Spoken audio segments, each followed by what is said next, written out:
Hello guys, सुस्वागतम। राधे राधे, जय श्री राम।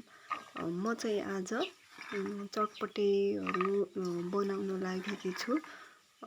त्यस्तो चटपटे बनाउने सिप त छैन र पनि जस्तो जानेछु त्यस्तै बनाउँदैछु।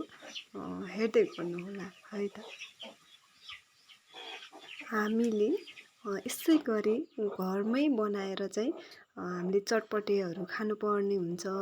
पसलमा बनाएको कुराहरू धेरै खानु हुँदैन है। हामीले घरमै बनाएर चाहिँ खानु हो। सबैजना साथीहरूले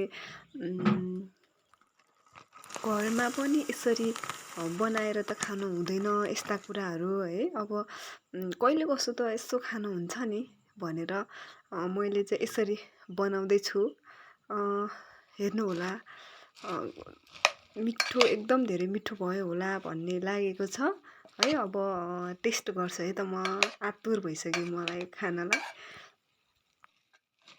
हजुरहरूले पनि यसै गरी बनाएर खानु सक्नुहुनेछ है। अनि भिडियो पनि बनाउन सक्नुहुनेछ। हाल्नुहोस्, हामी पनि लाइक गर्नेछु। र मेरो भिडियो पनि कस्तो लाग्यो, यदि राम्रो लागेमा लाइक कमेन्ट गर्न नछुटाउनुहोस् है त। By by.